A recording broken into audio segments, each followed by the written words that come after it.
मी dance करून आलोय, माझ्या पेपरवरच्या लाईन्स का बदलतायत, मी डान्स करून आलोय, माझा ब्रशवरचा कंट्रोल का बदलतोय.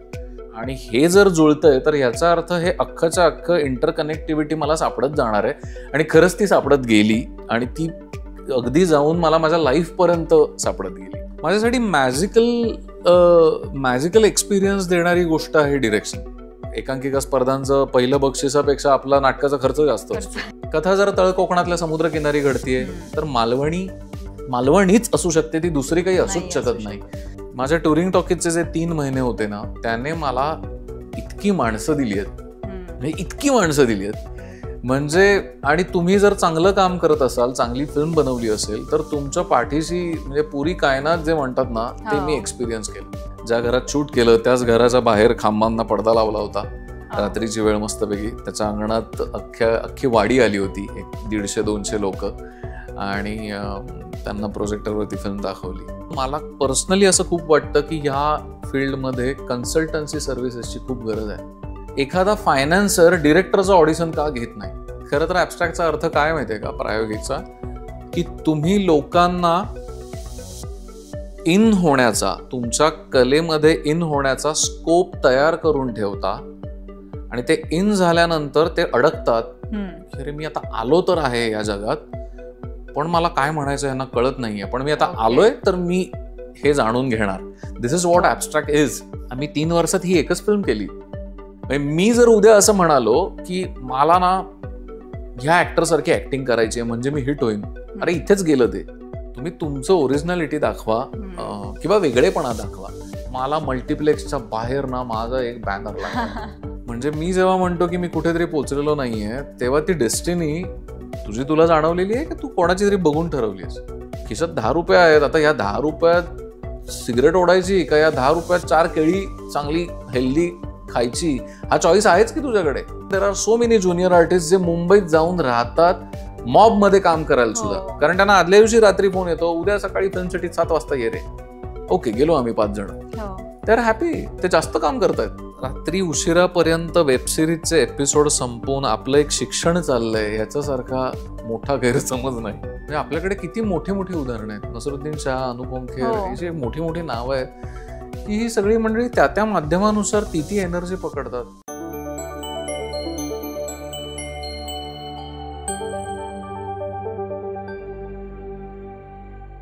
नमस्कार, मी दीपाली जांभेकर. देशकालमध्ये तुम्हा सगळ्यांचं खूप स्वागत. आपण देशकालमध्ये वेगवेगळ्या विषयांवर चर्चा करतो. आज आपण कला, चित्रपट क्षेत्र, नाट्य क्षेत्र यावर चर्चा करणार आहोत. आणि आज आपल्यासोबत आहेत लेखक, अभिनेता, दिग्दर्शक, नाट्य प्रशिक्षक आणि आत्ताच राज्य सरकारचा भालजी पेंढारकर हा सर्वोत्कृष्ट दिग्दर्शकाचा पुरस्कार पटकावलेले श्रीकांत भिडे. नमस्कार. नमस्कार. हॅलो. हाय. आज मला या मंचावर तुझ्यासोबत गप्पा मारता येणार होती याचा खरं तर आनंद आहे, कारण आपण इतर वेळेला बाहेर बोलतोच, पण अशा प्रकारची चर्चा आणि एकूणच जाणून घ्यायला मजा येणार आहे. मलाही मजेशीर वाटतंय, कारण आपण नाटकाच्या तालमी ह्याच्याविषयी खूप बोललोय, पण एका प्रकारे फॉर्मल, पण तरी सुद्धा आय होप तितकी फॉर्मल नसेल ही मुलाखत. आणि सगळ्यात आधी तुझं अभिनंदन. थँक्यू. भेरासाठी तुला दादासाहेब फाळके पुरस्कार तुमच्या मूवीला मिळालाय आणि तुलाही सर्वोत्कृष्ट दिग्दर्शकाचं एक काय म्हणू शकतो आपण त्याला, तो सन्मान जो मिळालाय तुला, आणि तुझ्या हे पदार्पणातच तुला हे एक मोठी अचीवमेंट तू साध्य केलेली आहेस. तर त्याच्यासाठी तुझी आणि भेराच्या पूर्ण टीमचं खूप अभिनंदन. थँक्यू. मी भेराच्या टीम कडून धन्यवाद तुमच्या सगळ्यांचे, देशकाल या पूर्ण टीमचे आभार मानतो. थँक्यू. आणि आपल्या आजच्या या भागाचे जे गिफ्टिंग पार्टनर आहेत ते मेरी दिवार, हे जे वॉल फ्रेम्स डेकोरचा एक ब्रँड आहे, त्यांनी तुझ्यासाठी एक छान गिफ्ट पाठवलंय. अरे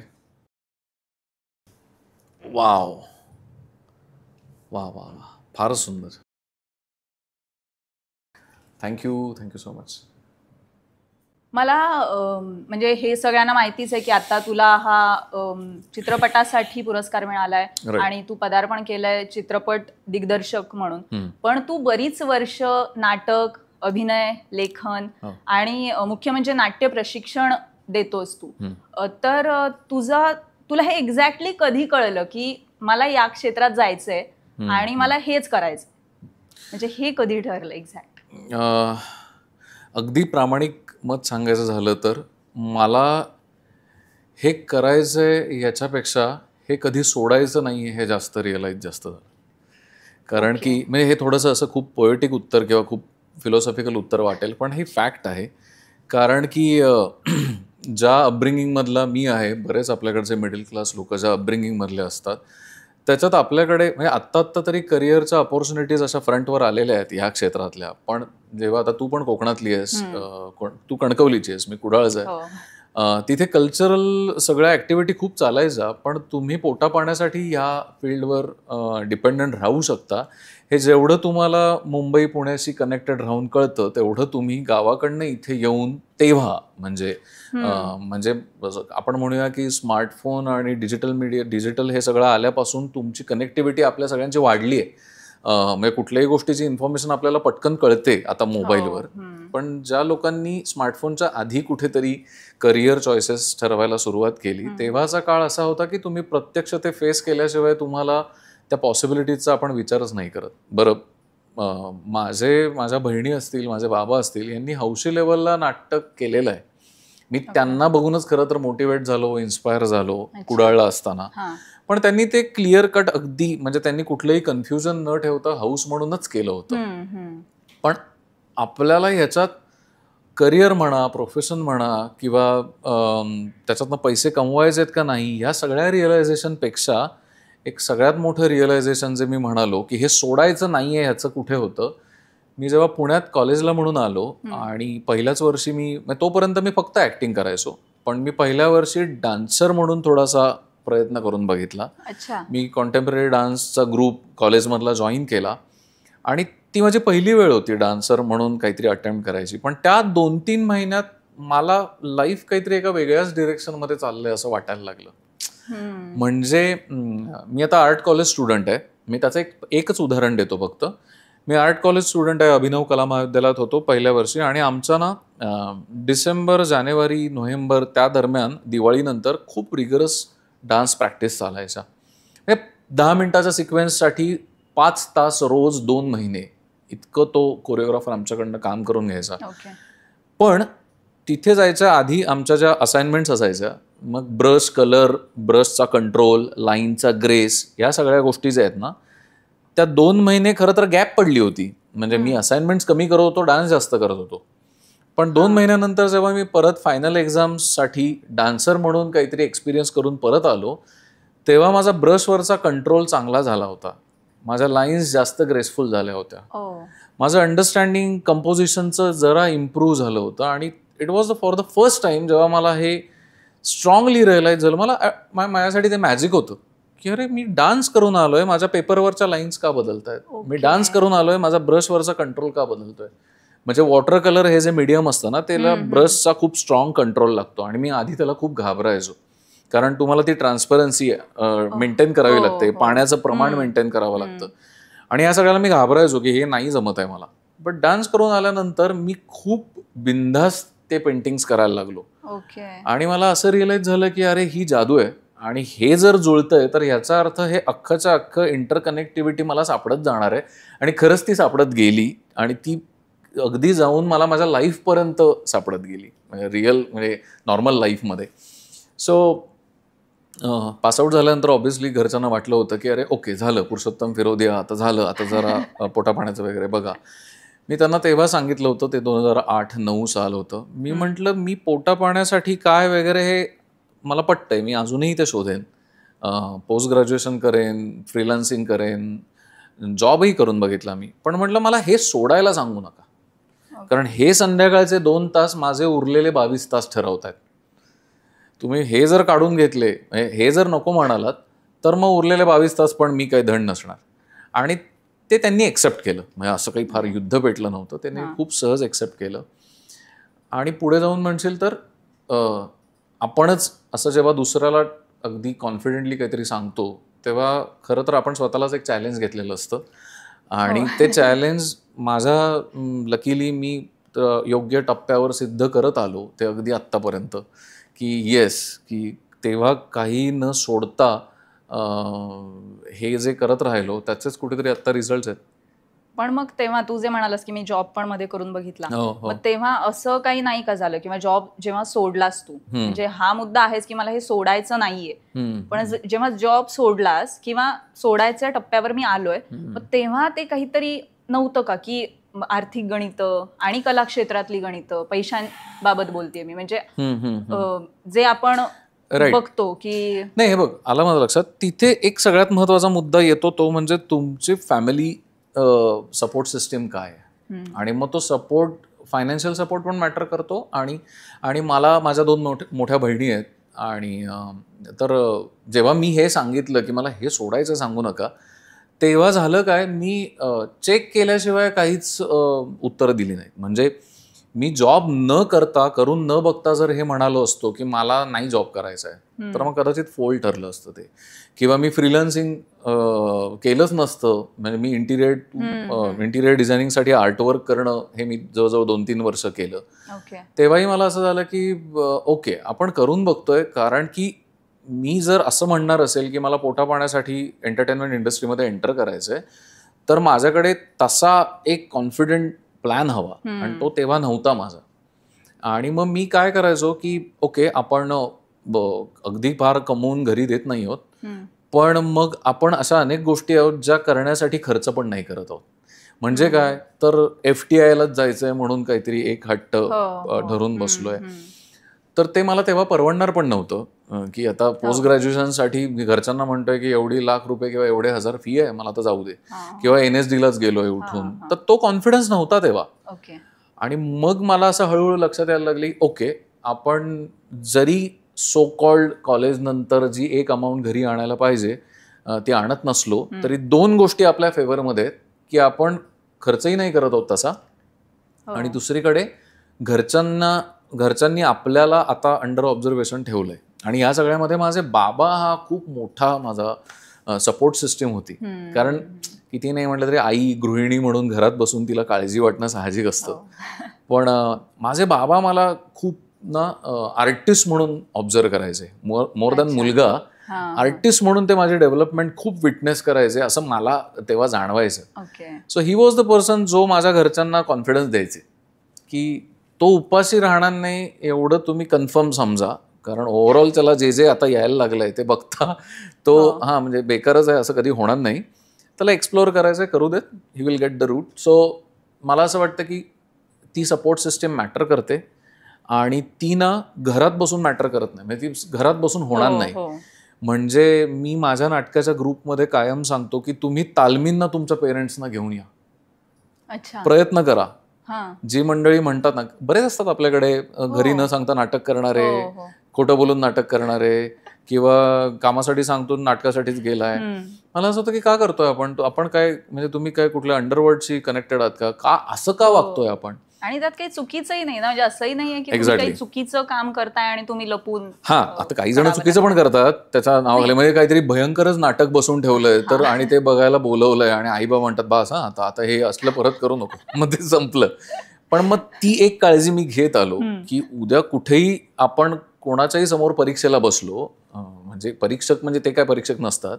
मी घरच्यांना जर सांगितलंय आता 2 महिने मला काही माहित नाही बाकीचं, पण ते 2 महिन्यानंतर बरं या 2 महिन्याचा रिझल्ट काय बघायला येणार आहेत, आणि ते नाटक जर मी काहीतरी वरवर केलं तर ती जबाबदारी पाहिजे. म्हणजे असं एका साईडने नाही होऊ शकत. आणि मला वाटतं की त्या बाबतीत खूप जास्त योग्य गोष्टी होत गेल्या. ऑब्व्हियसली फायनान्शियल तुम्हाला सफर करावं लागतं, दॅट इज ओके. पण कुठल्याच टप्प्यावर परत पहिल्या प्रश्नाचं उत्तर, हे सोडून मी आता पैसे शोधावेत, हे सोडून मी आता मटेरियलिस्टिक सुख शोधावं, असं मला कधीच वाटलं नाही. कारण त्याला अर्थच नसतो. म्हणजे पैसे कमवायला म्हणून गेलो आणि ओके आता खर्च कुठे करायचा हेच कळत नाही.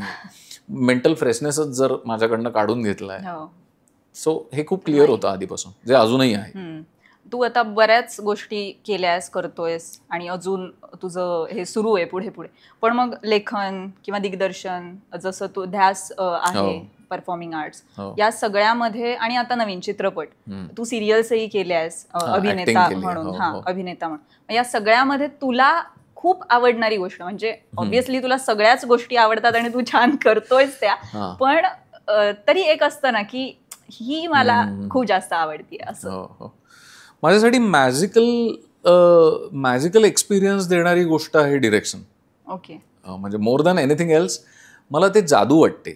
म्हणजे आपण एक पूर्णपणे वेगळा माणूस आहे, वेगळी मेंटॅलिटी, वेगळं शरीर, वेगळी थॉट प्रोसेस, आणि आपण त्याला काहीतरी सांगत त्याच्याकडनं एक एक्सप्रेशन जनरेट करतो आणि आपण त्याला खरं तर त्याच्यापासून लांब नेऊन एका कॅरेक्टरकडे घेऊन चाललोय आणि आपण एक जग वेगळंच तयार करतो. तर मला माझ्यासाठी खूप जास्त फॅसिनेशन आहे मला त्या प्रोसेसचं, की सगळे मिळून आपण एका वेगळ्या जगात जाऊया. हेच सो मला डिरेक्शन हे माझं असं आहे की ते नाही केलं तर मला काय म्हणतात ना की अरे मी नवीन काही शोध नाही लावला. So it is like research for me direction. ॲक्टिंगचं म्हणशील तर ॲक्टिंग काय म्हणतात ना, माझा मला ते काही असं दुर्दैव सुदैव अशा कन्सेप्टवर फार हे नाही आहे मला, पण कॅमेरा मीडियममध्ये मला म्हणावे तसे रोल नाही मिळाले आत्तापर्यंत की ज्याच्यात मी माझी पूर्ण ताकद दाखवू शकेन. त्यामुळे ती माझी कॅमेरा मीडियम मधली भूक राहिली आहे तशीच. पण तिथे मला एक क्लिअर कट माहिती आहे की कास्टिंग करणाऱ्याला त्याच्या डोक्यात काय आहे हे मी नाही ठरवू शकत. त्याच्यामुळे इट इज ओके, त्याला जेव्हा मी योग्य वाटेन तेव्हा, अदरवाईज मीच मला कास्ट करेन असं मी करत पण आलोय. आणि लेखन हा माझा फारच वर्षातनं एकदा येणारा सीझन आहे. ऑनेस्टली स्पीकिंग मी काही रेग्युलर बैठकीतला लेखक नाही. मला खूप लवकर कंटाळा पण येऊ शकतो. खूप साऱ्या स्क्रिप्ट 4 पानं लिहून पुढे 4 वर्ष काय माहितीच नाही वगैरे असंही झालेलं आहे.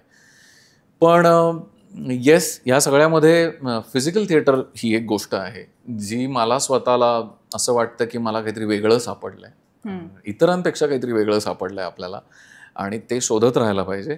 सो तुझा मूळ प्रश्न जर बघायचा झाला तर मला आता कुठल्या तरी एका गोष्टीला घेऊन असं खूप ऑब्सेशन राहिलेलं नाहीये. मला असं लक्षात आलंय की ओके, त्या वेळेला जे सुटेबल असेल त्याने मी एक्सप्रेस होत राहीन. आत्ता जर माझ्याकडे काहीच काम नाही आहे तर मी लिहित बसेन. जर माझ्याकडे काही ॲक्टिंगचं आलं तर मी तिथे पूर्णपणे माझी एनर्जी वापरून घेईन. तसं नाही झालं तर मग मी लिहिलेलंच आहे, त्याचं डिरेक्शन कसं करायचं याचा विचार करेन. सो आता तो पॅटर्न सेट झालाय.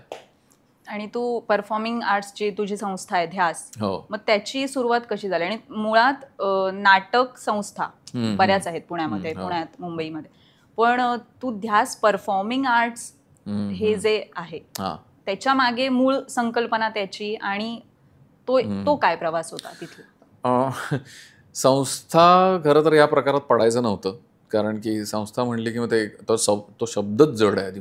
संस्था, बापरे, आपण काहीतरी खूप इतिहास घडवणार असं काहीतरी फील येतो. पासआउट झाल्यानंतर असं होतं की ते एक काय म्हणतात ना, अनाथ झालो होतो मी त्यावेळी. कल्चरली अनाथ होतो आपण. पासआउट झालेलो असतो, आता काय पुरुषोत्तम नाही, फिरोदिया नाही, आता रे काय करू. मग मला ते एकांकिका स्पर्धा फार काही आवडेनाशा झाल्या. आपण काहीतरी एक एंट्री फी भरतो, तिथे 50 जण येतात आणि मग आपण वाट बघत बसतो. आणि मग तेव्हाच्या त्या एकांकिका स्पर्धांचं पहिलं बक्षिसापेक्षा आपला नाटकाचा खर्च जास्त असतो. म्हणजे काय चाललंय, मग मी ते सोडून दिलं. मग मी 2 वर्ष काही इतर ग्रुप बरोबर कामं केली, पुण्यातल्याच हौशी ग्रुप बरोबर. आणि मला असं लक्षात आलं की तरी सुद्धा राहतंय काहीतरी, म्हणजे मला ज्या पद्धतीने करायचंय, आणि मला तो ब्रीज सापडत नव्हता. आणि मग 2010 साली असं झालं की राज्यनाट्य स्पर्धा करायची असं ठरलं. आणि तेव्हा मला कळलं की तुमची एक रजिस्टर संस्था लागतेच. तोपर्यंत आय वॉज लाईक की एकांकिका स्पर्धांना काही असे नियम नसतात, तुमचा एक ग्रुप पण चालून जातो. म्हटलं अरे बापरे, आता हे रजिस्ट्रेशन वगैरे भानगडी आल्या.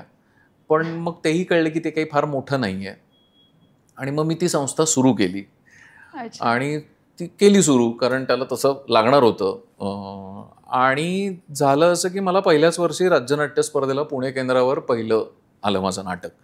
आणि ते बऱ्याचदा असं होतं ना की आपण काहीतरी एक गरजेपोटी करतो आणि नेमकं त्यालाच रेकग्निशन मिळतं. तेच अंधाराचं बेट नाही, ते पिंजरा नावाचं नाटक होतं. म्हणजे मी ती पुरुषोत्तमला एकांकिका गेली होती. ती पुरुषोत्तमला डिबार झाली आणि 2007 साली, आणि ती जखम जरा तशीच ओली होती 3 वर्ष, म्हणून मी त्याचं 2 अंकी केलं. आणि मग 2010ला ते नाटक पहिलं आलं पुण्यात, आणि तेव्हा मग असं झालं की अरे ओके, मग आता त्याला वजन आलं. ध्यासचं नाटक पुणे केंद्रावर प्रथम. मग म्हटलं आपण थोडे असे होतो की अरे हां, दिस इज समथिंग. आणि मग संस्थेचं म्हणशील तर इव्हेंच्युअली मी तेच म्हणतोय की माझ्यासाठी ती माझी संस्था नावाचं ऑब्सेशन फार लवकर संपलं, आणि मोर दॅन दॅट ते ना माझ्यासाठी परतीचं घर, म्हणजे परत तुम्ही विसाव्याला जिथे याल असं ती माझी संस्था माझ्यासाठी होऊन बसली. की बाहेर जगात काही अप्स अँड डाऊन झाले, काही फेल्युअर आले तरी कम हिअर, तुझी हक्काची एक जागा आहे, इथे तुला काय करायचं ते करून बघ. आणि त्याचे रिझल्ट्स मला खूप छान छान छान छान मिळत गेले, आणि म्हणून मग ती संस्था माझ्यासाठी एका पॉईंट नंतर काइंड ऑफ फादर फिगर झाली, की इथे मला सिक्युअर वाटतं. हो, मी पण त्याच्या अंडर झालेले नाटकं मी पण पाहिले, म्हणजे फारच सुंदर नाटकं आहेत. येस. मला चित्रपटाकडे तुझ्या यावंसं वाटतंय. भेरा चित्रपट तू केलास आणि तो मालवणीमध्ये. हो. तर भेरा चित्रपट करताना असं काही होतं का की मालवणीतच करायचंय, स्पेसिफिक भाषा आणि नवीन अभिनेते आहेत, म्हणजे जे अगदीच टिपिकल फेमस असे आपण जे म्हणू की वेल नोन चेहरे वगैरे नाहीये, असे छान उत्कृष्ट अभिनेते तू शोधलेस त्यात आणि तू कास्ट केलंय, आणि जागा तिथली. तर हे जे सगळं होतं, म्हणजे भाषा, जागा आणि माणसं त्यात काम करणारी, याचा एक्झॅक्ट काय त्याच्या मागे विचार होता की मला हेच करायचंय आणि तीच जागा मला हवी आहे? ओके, याच्या मागची मी मोटिवेशन म्हणून 3 मेजर गोष्टी सांगेन, आणि देन मी हे सांगेन. 3 मेजर गोष्टी म्हणजे ते जे आपण म्हणतो ना बाळकडू किंवा संस्कार, तर ते कोकणात कुडाळमध्ये बाबा ज्या संस्थेमध्ये काम करायचे त्यांच्या तालमी मी अगदी 6-7 वर्षाचा असल्यापासून बघितलेल्या आहेत. आणि जेव्हा थोडा मॅच्युअर आपण मोठे होतो आणि ऑब्व्हियसली आपण तुलना करायला लागतो की अरे तेव्हा काय होतं जे आत्ता आहे किंवा नाही आहे. आणि मला एकच उत्तर सापडलं दरवेळेला की तो प्रामाणिकपणा, कलेला घेऊन, कलेविषयी असलेला प्रामाणिकपणा, त्याच्यात कुठलीही स्पर्धा नाहीये, इगो नाहीये, सुपेरियरिटी कॉम्प्लेक्स नाहीये, काही कसल्याही हायरार्कीज नाहीयेत. एकच माहिती आहे सगळ्यांना, हे करायचंय, हे छान करायचंय, हे प्रामाणिकपणे करायचंय, हे खरं करायचंय. त्याच्या रिझल्टचं काही नसतं की काय होणार आहे. आणि ते कोणाचं प्रोफेशन नाहीये तिथे. सगळे घर संसारवाली मंडळी आहेत, जॉब करतात, दिवसभर कष्ट करतात आणि रात्री 8-9 वाजता तालमीला येतात, पहाटे 2 वाजता घरी जात आहेत, महाराष्ट्रभर एकांकिका आणि नाटकांचे दौरे करतायत, आणि ती नाटकं तर म्हणजे भन्नाट. म्हणजे मला असं व्हायचं की अरे काय आहे. आणि मला ना नंतर हळूहळू ती प्युरिटी मिसिंग दिसायला लागली, आणि ती स्पेशली कॉम्पिटेटिव्ह जिथे आहेत ना गोष्टी, तिथे ती खूप मिसिंग वाटायला लागली. स्पर्धा सुरू झाली की ती प्युरिटी कमीच होते तसंही. सो इथे ती व्हॅल्यू तुम्ही होल्ड करायला बघता की काय आहे ज्याच्यामुळे हे नाटकं छान वाटायची. तर ही बाबा ह्या व्हॅल्यूज आहेत, ह्या क्वालिटीज आहेत. दुसरं, मी असा खूप फिल्म मेकर्स फॉलो करतो वगैरे अशातला भाग नाहीये, पण मी स्टीव्हन स्पिलबर्ग आणि स्पेशली स्टीव्हन स्पिलबर्गची शिंडलर्स लिस्ट ही मूवी माझ्यावर काहीतरी, त्याचा एक रिअलिस्टिक फिल्म मेकिंगचा एक, तो मला 32 वर्षापूर्वीची फिल्म आहे, बट द वे ती केली आहे. तर मग मी आपण काय, ओके, मग हा माणूस काय म्हणतोय बाबा, तो त्याच्या व्हॅल्यूज काय आहेत. तर मला ना त्यांनी एक तो कानमंत्र म्हणून मी लक्षात ठेवला आहे त्यांनी सांगितलेला. तर स्टीव्हन स्पिलबर्ग असं म्हणाले होते की जी ओरिजिनल आयडिया, कॉन्सेप्ट किंवा तो ट्रिगर पॉइंट किंवा तो थॉट घेऊन तुम्ही फिल्म बनवायची ठरवता, इव्हेंच्युअली फिल्म मेकिंगच्या प्रोसेसमध्ये तुम्ही त्या ओरिजिनल थॉटपासून लांब लांब लांब जायला लागता, आणि तुम्ही वरचं लेअर तयार करत बसता. आणि तुम्हालाच नंतर कळत नाही की अरे मी फिल्म कशासाठी बनवायची ठरवली होती, तो मेन पॉइंट कुठे गेला. कारण की तुम्ही त्याच्या क्राफ्टिंगमध्ये इतके अडकता की डेकोरेटिव्ह होऊन बसतं सगळं. तर always stay connected with that original thought ज्याने तुम्हाला ती फिल्म बनवायला मोटिवेट केलं. ही एक महत्वाची गोष्ट. आणि तिसरा महत्वाची गोष्ट म्हणजे राज्यनाट्य स्पर्धेला मला पूर्वी असं असायचं ना की परीक्षक प्रत्येक नाटक झाल्यावर प्रत्येक दिग्दर्शकाशी बोलायचे. आता ते बंद केलं त्यांनी, चर्चा करायचे ते. तर मला पहिल्या 2-3 वर्षी, दुसऱ्या वर्षी म्हणजे 2012 साली, 11 साली केलंच नाही, राज्यनाट्य झाल्यानंतर मला परीक्षक काय म्हणाले, मला तुमच्या नाटकातला प्रामाणिकपणा एवढा आवडला. माझ्यासाठी ती कमेंट ना खूप सिंपल वाक्य आहे, पण ती कमेंट माझ्या इतकी लक्षात राहिली. ते काही मला असं सांगायला गेले नाही, तुम्ही सेट काय केला होता, तुम्ही लाईट काय केला होता, तुम्ही काय, नो, मला तुमचा प्रामाणिकपणा इतका आवडलाय. तर ना ह्या 3-4 गोष्टी आहेत ज्या ना खूप स्ट्रॉंगली अँकर्ड माझ्यात राहिल्या असं मला फार वाटतं. आणि मला लक्षात हे आलं की मी जर काहीतरी काउंटर कंडिशनमध्ये तयार केलं तर ते कदाचित मलाच नंतर बोर करेल. म्हणजे की अरे हा हे मी ना तेव्हा करावं लागतं म्हणून केलंय. दिस इज नॉर्मल ह्युमन टेंडन्सी. म्हणजे आपण सुद्धा अशा बऱ्याच गोष्टी करतो, बऱ्याच वस्तू विकत घेतो आणि आपल्याला त्या काहीच दिवसात लक्षात येतं हे बोर वाटायला लागलं यार, तेव्हा आपल्याला वाटत होतं. आणि म्हणून कुठेतरी एक्झॅक्टली. आणि मग भेरा बनवत असताना ह्या सगळ्याचा एकत्रित परिणाम असा होता की पहिली फिल्म आहे, मला ती काउंटर कंडिशन मध्ये नाही बनवायची. मला त्या कथेला प्रामाणिक राहून, त्याच्या स्क्रीन प्लेला प्रामाणिक राहून त्याला जे सगळ्यात जास्त गरजेचं आहे ते द्यायचंय. मग हे सगळं जे आपण म्हणतोय ते त्याच्यातनं झालं. कथा जर तळ कोकणातल्या समुद्रकिनारी घडतीये तर मालवणीच असू शकते, ती दुसरी काही असूच शकत नाही. मी नाही आत्ता त्याचा विचार करणार की ती कोणाला कळते किंवा नाही कळत. असं असतं तर लोक इकडे तिकडे फिरायलाच गेली नसती.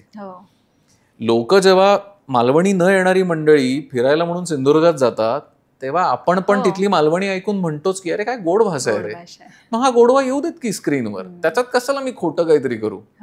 मग दुसरी कंडिशन आली की इतकं ऑथेंटिक मालवणी, इतकं ऑथेंटिक दिसणं, रिअलिस्टिक फिल्म करतोय, मग मला स्कीनही तशीच हवी आहे. मग मी आधी एक इन जनरल रेकी केली, कोणी आहे का इंडस्ट्रीमध्ये एस्टॅब्लिश जे माझ्या ह्या पात्रांमध्ये मला दिसतंय, तर नाही दिसलं कोणी. And then I have decided की त्याला इतकं रिअलिस्टिक करूया की इन फ्युचर आपणच जेव्हा आपली फिल्म परत बघू तेव्हा आपल्याला ती खरी वाटली पाहिजे. की अरे हे मी काहीतरी कॉम्प्रोमाइज केलंय असं जर मला वाटलं तर मग संपला विषय. पण आणि तेच नेमकं एक्सेप्ट होतंय, म्हणजे तो USP ठरतोय.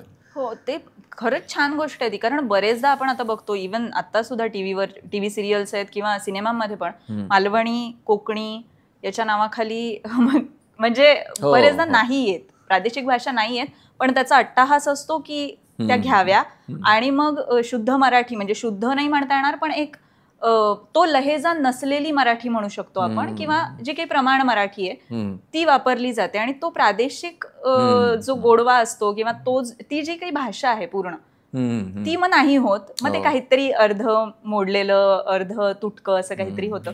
त्यामुळे म्हणून मी विचारलं की मालवणीच अभिनेते किंवा तेच अभिनेते, मालवणीच भाषा का असं. आणि मी मध्ये ऐकलं की टुरिंग टॉकीज सारखे तू त्याचे प्रयोग लावलेस किंवा शोज लावलेस कोकणामध्ये.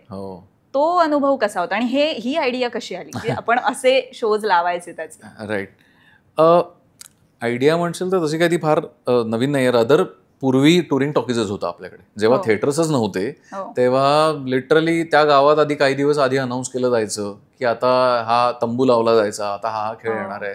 कुठेही पडदा लावून लोकांना त्या जुने ते जे फिल्म असायच्या त्याच्यावर फिल्म दाखवल्या जायच्या.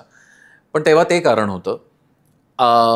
त्याच्यानंतर मध्यंतरी पण बऱ्याच फिल्म्स अशा पद्धतीने तालुका प्लेसेसला दाखवण्यात आल्या होत्या. पण मी भेरा फिल्म बनवून झाल्यानंतर भेराच्या बाबतीत मी असं ठरवलं होतं की मला ह्याचा अगदी शेवटच्या टप्प्यापर्यंत अभ्यास करायचा आहे. कारण मला स्वतःला असं खूप वाटतं की लोकांना फिल्म बघणारे प्रेक्षक किती प्रकारचे असू शकतात आणि त्यांना फिल्म बघण्यासाठीचे नियरेस्ट ऑप्शन काय आहेत.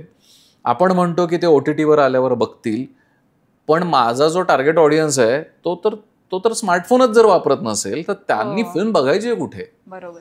सो मी काय केलं, मे बी ॲडव्हर्टायझिंग आणि कमर्शियल आर्ट ही एज्युकेशनल बॅकग्राऊंड असल्यामुळे हा अप्रोच असेल की इफ मी एक प्रॉडक्ट बनवतोय तर त्या प्रॉडक्टच्या टार्गेट ऑडियन्सपर्यंत, टार्गेट कस्टमरपर्यंत मी पोचलोय का नाही. आणि हे मी पुण्यात बसून नाही ठरवू शकत. म्हणजे आता पूर्ण सिंधुदुर्गात मिळून 3च सिनेमा थिएटर्स आहेत, त्यातले 2 तर अगदी छोटे आहेत. आणि मी एक्सपेक्ट करतोय की सिंधुदुर्गातले सगळे मालवणी माणसं तिकडे जातील, नाही जाणार. मग मी आधीच हे ठरवलं होतं की आपल्याला आपल्या टार्गेट ऑडियन्सपर्यंत पोचायचं असेल तर म्हणजे अगदी तळागाळात अगदी म्हणजे छोट्या छोट्या वाड्यांमधला जो प्रेक्षक आहे, जो बिचारा दिवसभर अंग मेहनत करून शांतपणे 8-9 वाजता त्यांचे म्हणजे गुड नाईट करून झोपून जातात, त्यांच्याकडनं मी अपेक्षा कशी ठेवू की तुम्ही इकडच्या थिएटरला या वगैरे, काही संबंधच नाहीये. पण फिल्म मधली पात्र त्यांच्यासारखी आहेत, फिल्म मधली भाषा त्यांच्यासारखी आहे, फिल्मचं लँडस्केप त्यांच्यासारखं आहे. म्हटलं नाही, आपण घेऊन गेलं पाहिजे त्यांच्यापर्यंत. आणि मोर दॅन काय म्हणतात ना, त्याची आर्थिक गणितं ती काय अशी फार मोठी नव्हती, कारण परत ह्या सामान्य प्रेक्षकांकडनं मी मल्टिप्लेक्सचे तिकीट घेऊ शकणार नव्हतो. पण त्याचा मला स्वतःला म्हणजे आपण म्हणतो ना, अनुभवाने श्रीमंत होणं वगैरे ह्या कन्सेप्ट आपण ऐकतो. माझ्या टुरिंग टॉकीजचे जे 3 महिने होते ना, त्याने मला इतकी माणसं दिली आहेत, म्हणजे इतकी माणसं दिली आहेत म्हणजे. आणि तुम्ही जर चांगलं काम करत असाल, चांगली फिल्म बनवली असेल, तर तुमच्या पाठीशी म्हणजे पुरी कायनात जे म्हणतात ना, ते मी एक्सपिरियन्स केलं. आणि ती माणसं अजूनही म्हणजे फेब्रुवारी-मार्चमध्ये मी टुरिंग टॉकीज सुरू केलं, आज आता ऑगस्ट आहे, 5 महिने झाले. आजही ती माणसं, बेराचं काय झालं, बेराचं पुढे काय काय प्रयत्न करतोय, बरं थांब, माझा हा एक कॉन्टॅक्ट आहे, मी प्रयत्न करतो, काही नाही, बाकी काही कन्सर्न नाही, जस्ट बिकॉज ऑफ तू एफर्ट्स घेतोयस, तुम्ही मिळून काहीतरी चांगलं बनवलंय. सो टुरिंग टॉकीज हा माझ्यासाठी लाईफ चेंजिंग एक्सपिरियन्स होता. नवीन लोक, नवीन कलाकार, नवीन स्टोरीज, आणि बापरे पुढच्या फिल्मसाठीचे लोकेशन्स असं सगळं मिळत गेलं मला त्याच्यात. आणि कोकणातली माणसं फार गोड आहेत. म्हणजे मी स्वतः, म्हणजे तूही आहेस कोकणातलाच, त्यामुळे आपण हे म्हणू शकतो की फार गोड आहेत माणसं. पण खरंच म्हणजे ते मदतही करतात तेवढीच, आणि आपलं म्हणून जे करणं असतं त्यांचं कुठलीही गोष्ट, मग त्याच्यात ते बघत नाही बसत की माझा याच्यात स्वार्थ काय. पण मग जिथे शूट झालं ज्या घरात, तिथे पण तू म्हणजे त्या गावात तू केलं, त्या गावात पण दाखवलं, कारण ते गाव तर सगळ्यात मेन होतं, कारण त्या गावाने आम्हाला जवळजवळ शेळपी, निवती जे किल्ले निवती आहे त्याच्या अलीकडे शेळपी नावाचं गाव आहे खाली असं डोंगरात, त्या गावाने तर आम्हाला जवळजवळ 2-3 महिने सांभाळलंय, सोसलंय, सहन केलंय. त्यामुळे त्यांना दाखवणं तर मस्त होतं. आणि मग आम्ही एक special show obviously free of cost त्यांच्यासाठी लावला होता. ज्या घरात शूट केलं त्याच घराच्या बाहेर खांबांना पडदा लावला होता, रात्रीची वेळ मस्तपैकी. त्याच्या अंगणात अख्खी वाडी आली होती, 150-200 लोक, आणि त्यांना प्रोजेक्टरवरती फिल्म दाखवली. काय कमाल अनुभव आला असेल, म्हणजे असं त्यांना इथं झालंय, हे घर आहे बाजूला आणि आपण ते बघतोय स्क्रीनवर. पण मग आणि तू तिथे शूट जे केलं तेव्हा तुला मग काही म्हणजे वातावरणामुळे असेल किंवा कुठल्या याच्यात झालं होतं, म्हणजे पाऊस वगैरे नसेलच तेव्हा, पण जुलै-ऑगस्ट मध्ये, बरोबर 3 वर्षापूर्वी जुलै आणि ऑगस्ट मध्ये शूट झालं. पण मग तुला असे काही वातावरणाचे हे नाही का आले की ज्याच्यामुळे ऑब्स्टॅकल म्हणू शकतो आपण, किंवा असे काही थोडेफार खूप जास्त आले, खूप जास्त आले. कारण मला कथेची डिमांडच ही होती की मला पाऊस किंवा पावसाळी वातावरण म्हणजे ढगाळ वातावरण हवं होतं. आणि बरोबर त्या वर्षी आम्हाला नंतर कळलं रिझन, कुठल्या तरी महासागरात कुठलं तरी एक चक्रीवादळ आलं होतं आणि त्याच्यामुळे सगळे ढग खेचले गेले आम्हाला. आणि बरोबर जुलै महिन्यात पहिल्या आठवड्यात पाऊस पडला आणि दुसऱ्या आठवड्यापासून कडकडीत ऊन पडलं. इतकं ऊन की मी आयुष्यात पहिल्यांदा भातशेतीला भेगा पडलेल्या बघितल्या, किंवा त्यांनी भातशेतीला पाणी खेचून द्यायला सुरुवात केली होती, नाहीतर ते करपायची शक्यता नाही. तर कोकणात पाण्याचा कधीच तुटवडा नाही. जुलै-ऑगस्ट मध्ये तर म्हणजे पूर वगैरे येतात. पण आधी असं वाटलं की अरे हे फारच आपल्या अगेन्स्ट चाललंय. 30 दिवसाचं शूट 45 दिवस चाललं, कारण आम्हाला पाऊस यायची किंवा ऊन जायची एवढेच वाट बघत बसायचो आम्ही. काही दिवस तर आमचे असे होते की पिक्चरमध्ये दिसणारा फक्त 5 सेकंदाचा शॉट अख्ख्या दिवसात शूट झालाय, अख्खा दिवस आम्ही काही नाही करू शकलोय, असंही झालंय.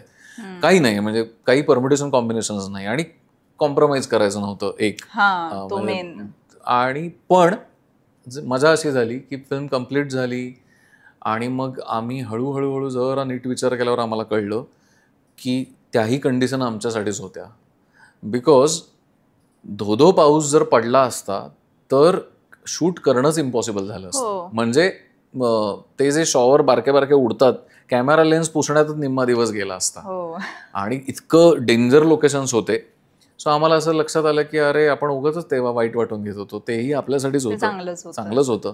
आणि फिल्मच्या टेक्निशियन्सनी नंतर ती फिल्म ज्या पद्धतीने कव्हरअप केली आहे, म्हणजे पाऊस बऱ्याच ठिकाणी आर्टिफिशियल आहे पण साऊंड ज्या प्रकारे दिलाय आणि ओव्हरऑल जे काही पाऊस पाडणारी आमची टीम इतकी मजेशीर होती, तर सांगितल्याशिवाय कोणाला कळत पण नाही की तो आर्टिफिशियल रेन आहे. त्यामुळे अगदीच क्रिटिसाइज करणाऱ्यांना कळतं, पण अदरवाईज त्याचं काहीच हे नाही झालं. म्हणजे हा एकूण एक्सपिरियन्स तुझ्यासाठी खूप भन्नाट.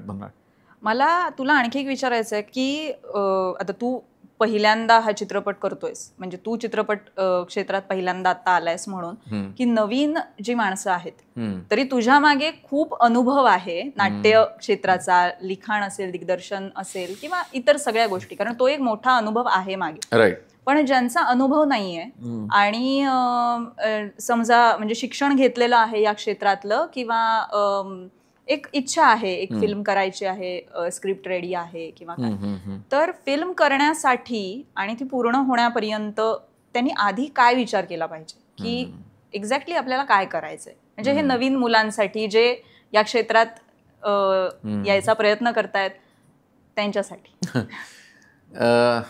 मी मजेने असं कायम म्हणतो, वाटणं आणि असणं याच्यामध्ये खूप फरक आहे. म्हणजे मला हे वाटतंय मला जमेल आणि तुम्हाला ते खरंच जमणं, म्हणजे असणं म्हणजे काय, तर ते करण्यासाठी तुम्ही एबल असणं, ह्याच्यात खूप फरक आहे. ह्या दोन गोष्टींमध्ये खूप फरक आहे. म्हणजे आपल्याला अशा अनेक गोष्टी वाटत असतात. म्हणजे मला आता मी खूप वर्ष डॉक्युमेंटरीज बघतो, मला खूप वाटतं मला अंटार्क्टिका मधले पेंग्विन बघायचे, पण मला लांबपर्यंत माहित नाहीये मी ते कसे बघणार आहे. म्हणजे मला वेगळं प्रिपरेशन करावं लागेल ना. इट इज नॉट अबाउट फक्त पैसे. मला खूप वेगळा एक रिसर्च, साधा प्रवास आहे ना, इथून साधा म्हणण्यापेक्षा एक प्रवास आहे, म्हणजे नोन प्रवास आहे की मला इथून अंटार्क्टिकाला जावं लागेल. मुंबईत आणलेले मला बघायचे नाहीयेत, मला तिथलेच बघायचे आहेत.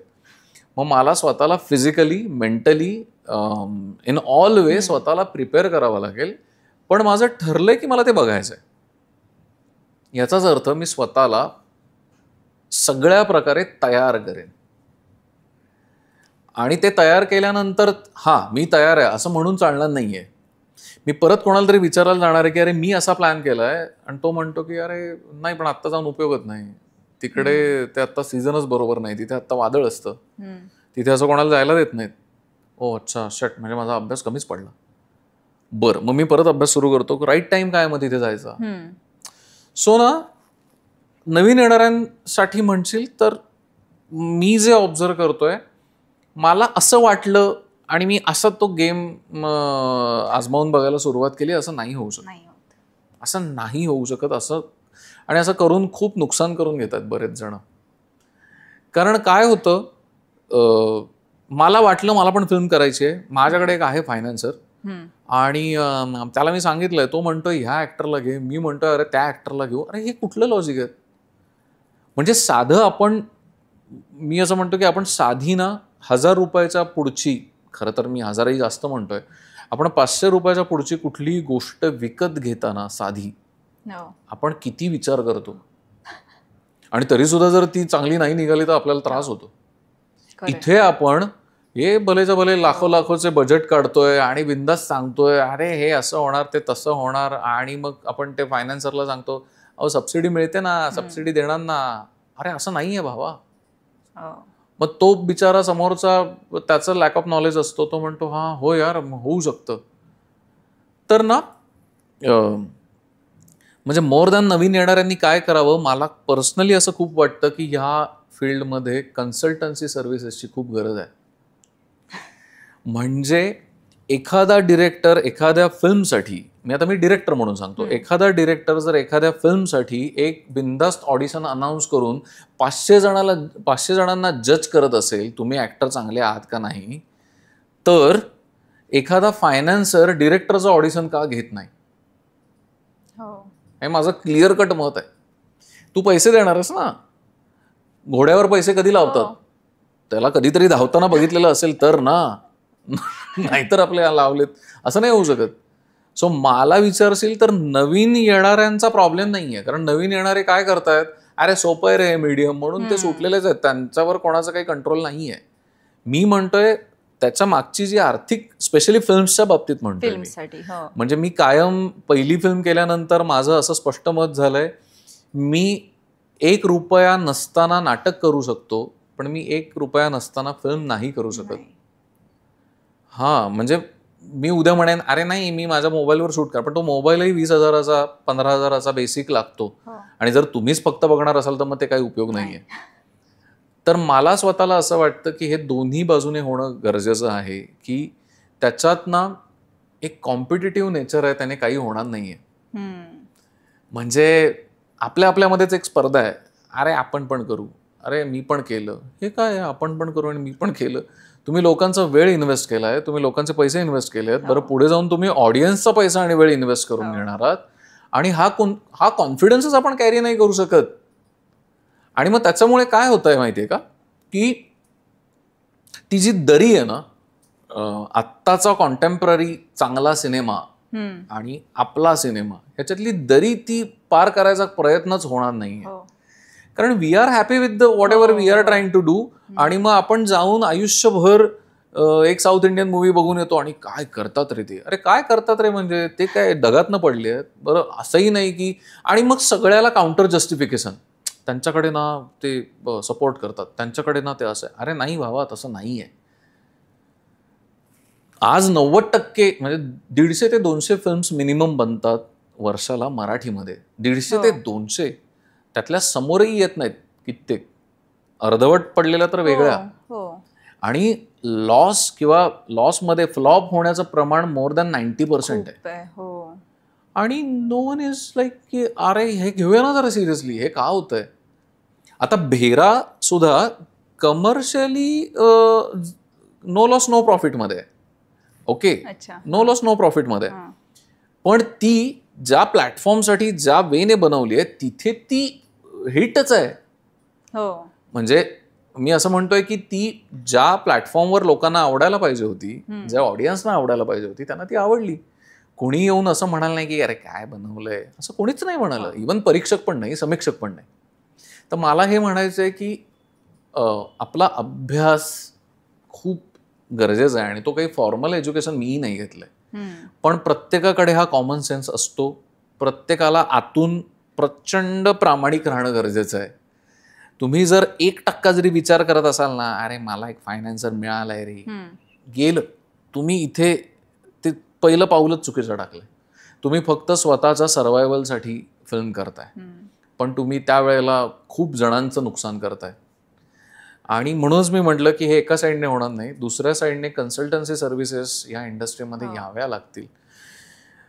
डिरेक्टरकडे त्याने प्लॅन केलेल्या प्रत्येक गोष्टीचं एक्सप्लेनेशन पाहिजे. का सांगतोयस बाबा ह्या व्यक्तीला कास्ट करायचं, सांग मला याची योग्य रिझन्स. कारण ती व्यक्ती मानधन इतकं मागतीये रे, केवळ ती हिट आहे म्हणून मी त्यांना पैसे देणार नाहीये. कारण आज आपण बघतोय मोठे फेसेस असलेल्या फिल्म्स पण फ्लॉपच होतात. उलट त्या जास्त लॉस घेतात कारण की त्यांचे पेमेंट्स भरण्यात जास्त पैसे गेलेले असतात. आणि याचं कारण ते ऍक्टर्स नाही आहेत, याचं कारण जो क्राफ्ट करतोय त्याने रिस्पॉन्सिबिलिटीच नाही घेतली, आणि त्याने फायनान्सरला एज्युकेटच नाही केलंय की तुमचा पैसा मी कशासाठी, कुठे आणि कसा वापरतोय. हे जर तयार, आणि ना ह्याच्यात चुकीचं काही नाही आहे का. ह्याला ना म्हणजे धंदा व्यवसाय हे शब्द जे आहेत ना, ते म्हटले तर चांगल्या वेने पण घेता येतात. हा व्यवसाय खूप छान पद्धतीने करता येऊ शकतो, पण आपलं चाललंय कोणाला काही नाहीतर मग कट टू डायरेक्ट एकदम काय म्हणतो ना आपण की ते खूप जास्त एक खूप फिल्म आर्टिस्टिक आणि आर्ट फिल्म आणि खूप असा इंटलेक्च्युअल आणि एक त्यांचा झोन घेऊन आम्ही बनवलीच आहे एवढ्याच लोकांसाठी, ती कोणाला नाही कळली तरी चालेल, अशी वाली मग मंडळी बाहेर येते. मला असं म्हणायचं की असं नाहीये, तुम्हाला प्रोडक्ट बनवायचं. प्रायोगिक नाटकांसारखं बरेचदा ॲब्स्ट्रॅक्ट म्हणून जसं मला लोकांच्या डोक्यावरनच जाणं अपेक्षित आहे असं म्हणून जे केलं जातं ते प्रायोगिक नव्हे. असं नसतं, ते हे चुकीचं आहे. बरेचदा अशी उत्तर येतात नाही मला नाही कळलं हे नाटक, म्हणजे मला जरा समजलं, हे नाही समज, नाही ते ॲब्स्ट्रॅक्टच आहे. हा तेच आहे, म्हणजे ते ॲब्स्ट्रॅक्ट पेंटिंग सारखंच आहे. पण खरं तर ॲब्स्ट्रॅक्टचा अर्थ काय माहितीये का प्रायोगिकचा, की तुम्ही लोकांना इन होण्याचा, तुमच्या कलेमध्ये इन होण्याचा स्कोप तयार करून ठेवता आणि ते इन झाल्यानंतर ते अडकतात की अरे मी आता आलो तर आहे या जगात, पण मला काय म्हणायचं यांना कळत नाहीये, पण मी आता आलोय तर मी हे जाणून घेणार. This is what abstract is, it should be. लोक ॲब्स्ट्रॅक्ट म्हणून करतात ना, ते कसं करतात, तुम्हाला नाही कळलंच मला गरजेचं आहे. अरे मी भाई 300 रुपये देऊन आणि 2 तास काढून आलोय, हे कुठलं मोटिवेशन आहे, तुला नाही कळलंच मला अपेक्षित आहे. सो ऐसे नाही होता, असं नसतं. Same about film. मल्टिप्लेक्स हा एखाद्या मॉल सारखा पकडला आपण तर, आणि फिल्म ही एखाद्या परफ्यूमच्या बॉटल सारखी पकडली तर त्याचा फ्रेग्रन्स टेस्ट केला जाणार आहे. तिथेच साऊथ इंडियन फिल्म्स येत आहेत, तिथेच मराठी फिल्म्स येत आहेत, तिथेच बॉलिवूड येत आहेत, तिथेच इंग्लिश फिल्म्स येत आहेत, तिथेच ॲनिमेटेड येत आहेत. एकाच मॉलमध्ये आम्हाला ॲट अ टाइम 5 बरं स्टार विषयीचं ऑब्सेशन वेगळं आहे, ॲक्शनचं आहे, डान्सचं आहे. या सगळ्यामध्ये येणारा ऑडियन्स परफ्यूम सारखा टेस्ट करणार आहे आणि जर त्याला तुमचा फ्रेग्रन्सच नाही आवडला तर तो सांगणार आहे फालतू आहे वास, ही बाटली नको घेऊ. सो हे आहे. मग इथे पैसा हा मॅटर करत नाही, कळतंय का? म्हणजे माझ्याकडे ते बजेट आल्याशिवाय मी तो फ्रेग्रन्स बनवूच नाही शकत. हे सगळ्यात फसवणूक आहे, सगळ्यात मोठी. मी आता नावं नाही घेत कोणाची, पण मी आत्ता बिंदास बोलतो. अनेक जणांनी ना ही ढाल पुढे आणलेली आहे, मराठीत पैसा नाही रे. तसं नाहीये, तसं अजिबात नाहीये. तो जो ते बनवायला जेवढा वेळ आणि तेवढी डेप्थ आणि तेवढे जे काही एफर्ट्स घ्यावे लागतात ना, ते घ्यायचे नाहीयेत, कारण की मीटर चालू ठेवण्याकडे लक्ष आहे सगळ्यांचं. एक झाला की दुसरा, दुसरा आला की तिसरा. आणि मग माझ्यासारखी जी माणसं आहेत, बेराची जी बरीचशी क्रिएटिव्ह टीम आहे, आम्ही 3 वर्षात ही एकच फिल्म केली. आम्ही अजून त्या बेराच्याच प्रोसेसमध्ये आहोत, पण आम्हाला वाईट नाही वाटत आहे, आपण जगाच्या मागे पडलो असं नाही वाटत आहे, कारण आम्ही ते एकाच प्रोडक्टची साथ सोडलेली नाहीये. नाहीतर ती पण आहेत, काय नाही रे ती कधी आली कधी गेली कळलंच नाही. आम्हाला ते ऐकायचंच नाहीये. ती काही जणांना कळली, ती कुठे आली, कधी आली. सो ये असं आहे. म्हणजे स्वतःशी प्रामाणिक राहणं परत हेच मॅटर करतं. आणि बघणाऱ्या प्रेक्षक आहेच तसा, म्हणजे असं नाहीये की तुम्ही चांगलं काहीतरी केलं म्हणजे कदाचित मग मी कमर्शियल मध्ये बसत नाहीये तर मग मी नकोच आता राहू दे, असं करण्यात पॉइंटच नाहीये खरं तर. आणि दुसरं तू म्हणतेस त्या प्रश्नाची दुसरी बाजू, त्याला ना इम्प्रेशनिस्ट वर्क म्हणतात.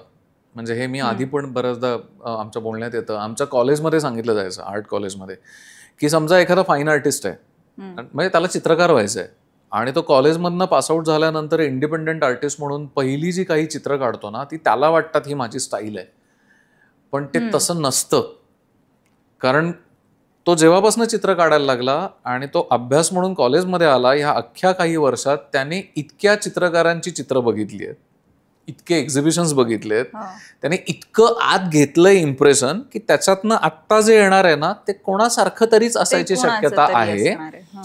ह्यात चुकीचं काही नाहीये, कारण त्याने अभ्यास केला होता, त्याने कॉपी नाही केली. पण तो जेव्हा मला माझी स्टाईल शोधायची असं ठरून 1000 चित्र काढतो ना, तेव्हा कुठेतरी त्याचं स्वत्व उतरायला लागतं. अच्छा, हो. आता फिल्म इंडस्ट्रीमध्ये काय झालंय, ह्याच्यासारखी फिल्म आपण इकडे करूया, पण ती जी ह्याच्यासारखी बनवलेली असते ना, ती का हिट झालेली असते, कारण त्यांनी कोणासारखी ती बनवलेली नसते, त्यांनी ती त्यांची बनवलेली असते. कळलं का? मी जर उद्या असं म्हणालो की मला ना ह्या ऍक्टर सारखी ऍक्टिंग करायची आहे म्हणजे मी हिट होईन, अरे इथेच गेलं ते, इथेच संपलं ते. मला रियाज करून मला माझा अभिनय शैली शोधावी लागेल, माझं अंडरस्टँडिंग दाखवावं लागेल, तर मी वेगळेपणा दाखवेन ना, ओरिजिनॅलिटीपेक्षा वेगळेपणा. आणि ह्याची फिल्म इंडस्ट्रीला खूप गरज आहे असं माझं मत आहे. तुम्ही तुमचं ओरिजिनॅलिटी दाखवा किंवा वेगळेपणा दाखवा. ते कमर्शियलच्या नावाखाली जे इम्प्रेशनिस्ट वर्क चाललंय ते त्रासदायक आहे जरा. तू आता रियाज म्हणालास, अभिनयाचा रियाज. आपण जनरली गाण्याचा रियाज ऐकतो, गाण्याची माणसं जी गाणं शिकतात, गायक असतात ते रियाज करतात. अभिनयाचा रियाज म्हणजे आता बरीचशी, म्हणजे मी पुढच्या या प्रश्नाकडे येणारच होते की अभिनय क्षेत्रात बरीच माणसं येतात, नवीन मुलं येतात, अगदी 15-16 वर्षापासून आपल्याला असं वाटायला लागतं काही लोकांना की मी अभिनय करणार आहे, मला आवडतंय, मी या क्षेत्रात येईन. तर हा जो तू रियाज म्हणालास तो एक्झॅक्टली काय करायचा आहे या नवीन माणसांनी? नवीन म्हणण्यापेक्षा मी तर असं म्हणेन जसं कला कुठलीही त्याचा काही रियाज किंवा ते थांबतच नाही आयुष्यभर. म्हणजे माझं झालंय शिकून, म्हणजे जसं पीएचडीचं होतं, माझं पीएचडी झाली माझी, माझं आता हे मला एवढं येतंय, मला कळलंय, माझं संपलंय शिक्षण. तर कलेचं तसं नाही होत, शिक्षण नाही थांबत किंवा ते रियाज जर तुमचा कमी पडला तर ते नाही होत. हे जसं आहे तर अभिनयाचा रियाज सुरू ठेवणं किंवा आता समजा एखाद्या अभिनेत्याकडे नवीन जो आहे स्ट्रगलिंग ऍक्टर म्हणू आपण आता जी एक हे आहे, तर स्ट्रगलिंग ऍक्टर्स जे आहेत आणि जे 20-22शीतले असतील, 25शीतले, 30शीतलेही आपण म्हणू की नाही अजून मोठा ब्रेक नाही मिळालाय असे, तर त्यांना तू काय सांगशील? म्हणजे नेमका रियाज म्हणजे नेमकं काय आहे? अभिनयाचा रियाज काय? आणि याच्यात मग जर टिकून राहायचं आहे, शेवटी स्पर्धाच आहे सगळी, मग काही जण अशी असतात की नाही मला म्हणजे स्पर्धेत वगैरे नाही पडायचंय, माझा आहे, सुरू आहे, मी करतोय, ठीक आहे, फिनान्शियली काहीतरी दुसरा पण आहे बॅकअप. तर नेमकं मग त्या लोकांसाठी काय की ज्यांना प्रगती करायची आहे, या क्षेत्रात टिकून राहायचंय, त्यांनी एक्झॅक्टली काय केलं पाहिजे? ओके, आपण आत्ता हा प्रश्न ऍप्लिकेबल त्यांना करूया ज्यांना अभिनय करावा असं इन्स्टिंक्ट लेवलला वाटलंय. बाकीच्यांना हे सूटच होणार नाही. अदरवाईज इन्स्टिंक्ट म्हणजे नैसर्गिकरित्या त्यांना एक असं वाटून गेलं की हे मला करायचंय, त्यांनाच ऍप्लिकेबल आहे. जे काहीतरी वेगळे इंटरेस्ट आणि पर्पज ठेवून ह्याच्यात आले त्यांना हे झेपणार नाही किंवा त्यांचं नको, म्हणजे त्याला काही अर्थ नाही. मी माझं असं ऑब्झर्वेशन आहे आणि मी माझ्या ग्रुपमध्ये हे कायम सांगतो, तेच मी सांगेन. दॅट इज, तुम्हाला अभिनय क्षेत्रातनं पैसा, प्रसिद्धी आणि अनुभव किंवा अभ्यास या तिन्हीपैकी काय हवंय याच्यावर, या 3 गरजांपैकी या गरजां भागवण्यासाठी तुमचे प्लॅन ठरतात. म्हणजे मी असं म्हणतोय की मला या क्षेत्रातनं पैसा पाहिजे, अभिनय क्षेत्रातनंच पैसा पाहिजे असं जेव्हा म्हणतो, तेव्हा तुम्हाला कुठेही काहीही चुजी न राहता तुम्हाला आत्ताच्या काळानुसार गरजेचं आहे ते सगळे प्रयत्न करावे लागतील. आणि तुमचा कम्फर्ट ब्रेक करावा लागेल, तुम्हाला तुमचं काहीतरी घरदार सोडून कुठेतरी मुंबईला जावं लागेल, पुण्यात यावं लागेल, आणि काय दुनिया. जर तुम्हाला पैसा हवा असेल तर ह्याच क्षेत्रातनं. दुसरं म्हणजे मी म्हणतोय अभिनय करायचा आहे, पण मी आता ते जरा आम्ही काही जण मिळून एक ते व्हर्टिकल रील करायचं बघतोय. तर व्हर्टिकल रील हे एक इंडिपेंडेंट एक्सप्रेशन आहे, पण जेव्हा मी सुरुवात केली तेव्हा माझं मोटिवेशन रील नव्हतं, मी काहीतरी वेगळं बघून मोटिवेट झालो होतो. पण आता मी लँड झालोय रीलवर, तर हे नाही चाललं अगेन. ही खात झाली परत एकदा. ही गरज नाही. तर पैसा हवा असेल तर तुम्हाला ते एक्सप्लोर करून बघावं लागेल, त्याच्यातनं मिळू शकतो का, आणि तुम्हाला ते लिमिट क्रॉस करून ट्राय करावं लागेल. प्रसिद्धी हवी असेल तर आजकाल प्रसिद्धी मिळायचे खूप स्कोप आहेत ऍक्टर म्हणून. तुम्ही तुमचं पण करून परफॉर्मन्स टाका, मित्राला घेऊन करा, कारण तुम्हाला नुसतं फेमस व्हायचंय. आणि मग चांगल्या आणि वाईट अर्थी, दोन्ही अर्थी फेमस होता येतं. म्हणजे इट इज नॉट अबाउट, आणि नॉट नेसेसरी की म्हणजे काय म्हणतात ना, पैसा हवाय म्हणून मी कुठल्या तरी सिरियलमध्ये गेलो पण तिथे नाही रे म्हणावं तसं, म्हणजे मी जसं मगाशी म्हणालो, म्हणावा तसा रोल नाही मिळाला आणि तरी मी करतोय रे, आता काय करणार. नको, कशाला, काहीतरी एक अचीव्ह केलंय ना तुम्ही, तिथे रमलाय याचा अर्थ you are happy with that. Then तुम्ही त्याची कंप्लेंट कशाला आत्ता करताय, यू आर गेटिंग समथिंग. आणि तिसरी गोष्ट येते ती म्हणजे अनुभव. आणि तो जो अनुभव आहे किंवा अभ्यास जो आहे तो ना कोणावरच डिपेंडेंट नाहीये. पैसा आणि प्रसिद्धी थोडीशी दुसऱ्यावर डिपेंड असू शकते. तुम्हाला हवं तसं काम, त्यांना हवं तसं काम, मग तुम्हाला एक्सपेक्टेड पेमेंट, ते देत असलेले पेमेंट, हे कदाचित डिपेंडन्सीची चेन असेल. पण अनुभव नावाची जी गोष्ट आहे, आणि ती जर स्पेशली तुम्ही पुण्या मुंबई सारख्या शहरात असाल, मी तर म्हणेन पुण्यात, तर तुमचा ऍक्टर म्हणून, आणि जसं तू म्हणतेस की फायनान्शियल बाबा काहीतरी मी वेगळंच दुकान लावलेलं आहे, मग तर खूप सिम्पल आहे ते. मला करायचंय हे एक वाक्य, या एकाच कन्सेप्टशी मला प्रामाणिक राहायचंय. मला ऍक्टिंग करायचंय बाई, मला नाही माहिती बाकीचं. मग कितीतरी ऑप्शन्स आहेत. म्हणजे तुम्ही मोबाईलवर सेल्फ टेप बनवू शकता, युट्यूबवर टाकू शकता. सेल्फ टेप हा फार ताकदीचा प्रकार आहे. त्याच्यानंतर तुम्ही तुमच्यासारखं अजून एक कोणीतरी बघा, त्याच्याबरोबर काहीतरी बनवा.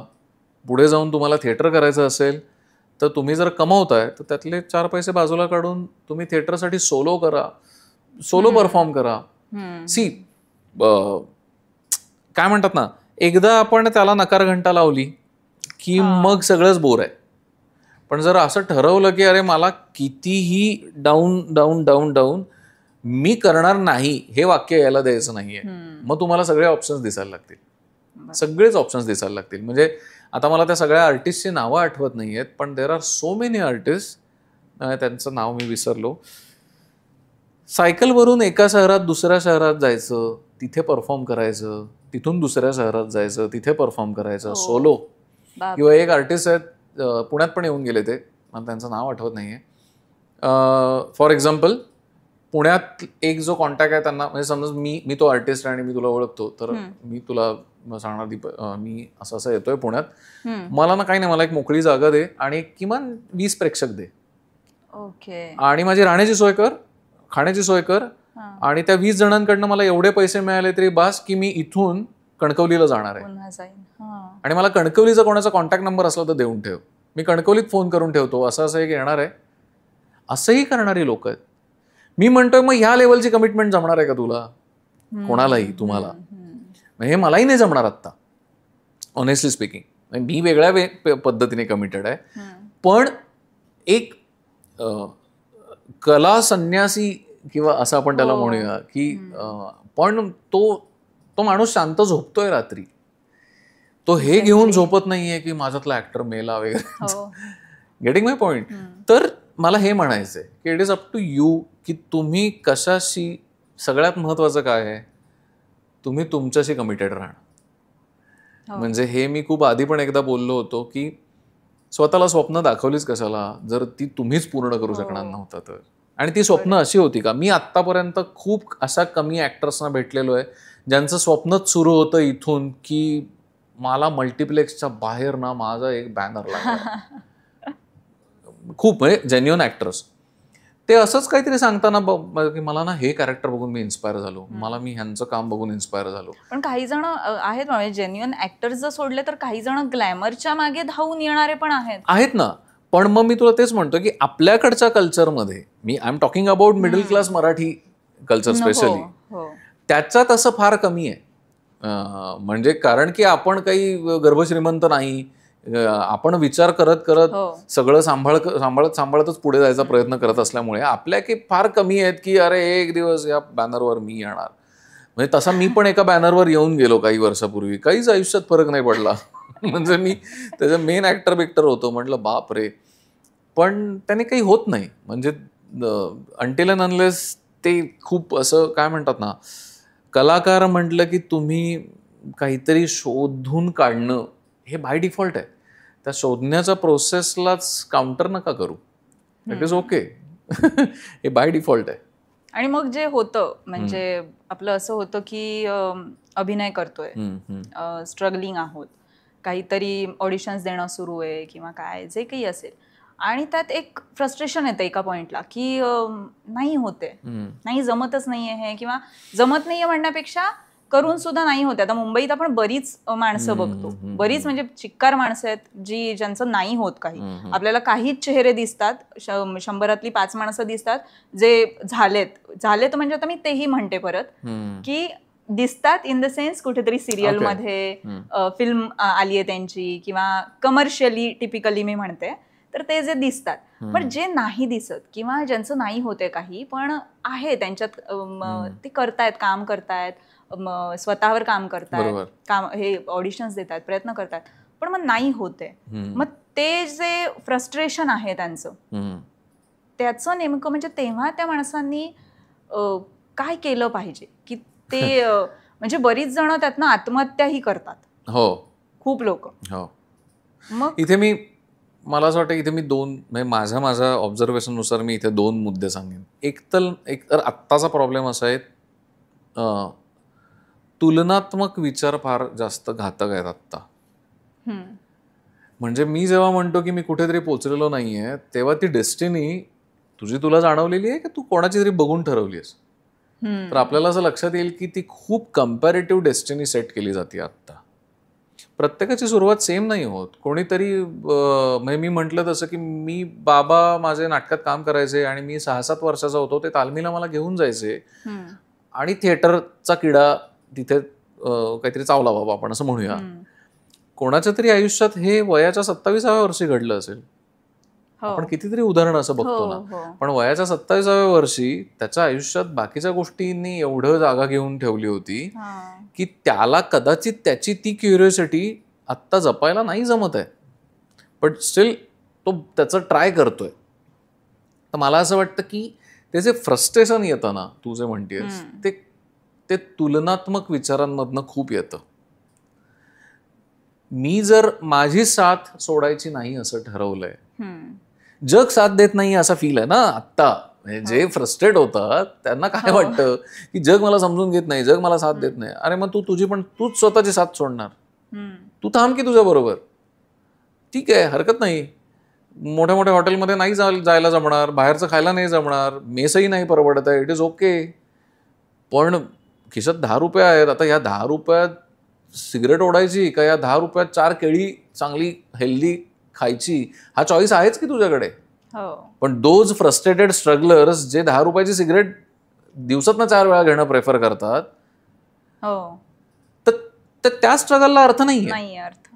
बरं, तो अर्थ का नाहीये? तू सपोज एक कोणीतरी आर्टिस्ट निगेटिव्ह एनर्जीज घेतोय आतमध्ये, तो ऑडिशनला मात्र जातोय, त्यालाच कळत नाही की अरे ह्या सगळ्या माझा स्ट्रगल कॅरी करण्याच्या पिरियडमध्ये माझा चार्मच गेलाय, माझे डोळे फ्रेश दिसत नाहीत, माझी स्किन नीट दिसत. स्किन केअर म्हणजे काय? स्किन केअर म्हणजे त्याला काही महागडी ब्युटी प्रोडक्ट आणा असं नसतं. स्किन केअर म्हणजे गाडीवरनं जाताना हेल्मेट घाला, तोंडाला मास्क बांधा, धूळ दूर बसणार नाही, झाली स्किन केअर. एवढीच सिंपल आहे ती. नाही आम्ही उन्हात हेल्मेट बिल्मेट न घालता, मग डिहायड्रेटेड बॉडी असते, डोळे लाल झालेले असतात, स्किन टॅन झालेली असते, आणि आम्ही वर्षानुवर्ष तेच ऑडिशन देतोय. बरं, आम्ही ऑडिशन पण अपग्रेड नाही केलं, त्याचा पॅचही अपग्रेड नाही केला, सगळंच नाही होऊ शकत.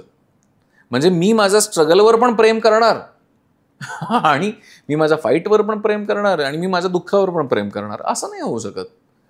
ही एक गोष्ट एकतर सगळ्यात महत्वाची की तुलना नको. आणि ह्यालाच जोडून जो मुद्दा येतो तो हा येतो, जसं मी मगाशी 3 पॉईंट सांगितले तसे एक 3 पॉईंट आहेत जे मे बी हेल्पफुल ठरतील. ऍक्टर्सना आजच्या काळात ना 3 गोष्टींवर डिपेंडंट राहावं लागतं: अवेलेबिलिटी, सुटेबिलिटी आणि ॲबिलिटी. आपण पहिला मुद्दा पकडूया, सुटेबिलिटी. कास्टिंग करणारा माणूस कुठल्या तरी कंडिशन मध्ये आहे ज्याच्यामुळे ना त्याला ठरलंय की मला काय हवंय आणि काय नकोय. त्याच्यामुळे तुमची त्या कॅरेक्टरसाठीची सुटेबिलिटी ही तुमच्या हातात नाहीये. मी कमर्शियल कास्टिंग विषयी बोलतोय, नाहीये तुमच्या हातात. आपण नाही म्हणू शकत की अरे काय तिच्यापेक्षा मी भारी होते वगैरे. माझं एका सिरियलला असं झालं होतं. माझं कास्टिंग आधी झालंय प्रोडक्शनकडनं. एक ऑडिशनमधनं ऍक्टिंगची सुरुवात करणारी एक अपोजिट कॅरेक्टर माझी ऍक्ट्रेस होती. तिला 2 वाक्य पण बोलता येत नव्हती, पण आमच्या दोघांची एकत्र लुक टेस्ट होती. तर प्रोडक्शनने मला सांगितलं होतं, श्रीकांत जरा तिची प्रॅक्टिस घे ना, तिला जरा वर्कशॉप घे ना छोटंसं. आणि मी तिचं वर्कशॉप घेतलं, आमच्या एकत्र लुक टेस्ट झाली. 1 महिन्याभराने चॅनलकडनं उत्तर आलं, ही फायनल आहे, हा नकोय. हे काय? मग मला नंतर लक्षात आलं की नाही, त्यांची काही चूक नाहीये. ते सतत एका प्रेशरमध्ये आहेत. बरं, त्याच्यात काही चुकीच्या गोष्टी पण घडतात. चुकीच्या म्हणजे दरवेळेला क्रिएटिव्ह माणसंच सिलेक्शनला असतात असं नाही, पण ते त्यांची एक मार्केटिंग स्ट्रॅटेजी वापरतायत आणि त्यांना असं वाटतंय की ह्याचा चेहऱ्याचा सस्टेनन्स आमच्या सिरियलला नाही वाटत आहे, हिचा वाटतोय. ऍक्टिंग नसली तरी चालेल, ती येईल हळूहळू. आता हे एक्सेप्ट करणं गरजेचं आहे. ह्याचं फ्रस्ट्रेशन घेऊन कशाला फिरू मी? अरे ते काय नाही, ते असंच करतात तसंच करतात. अरे तू देणारच का पैसे त्यांना सिरियल रन करायचे? नाही ना. सो सुटेबिलिटी ही तुमच्या हातात नाहीये, सगळ्यात महत्वाचं. म्हणजे अगदी माझ्यापासूनच सांगायचं झालं तर मला खूप चांगल्या चांगल्या रोलसाठी ह्या कारणासाठी रिजेक्ट केलेलं आहे की माझे असे डोले चोले नाहीये तिकडे.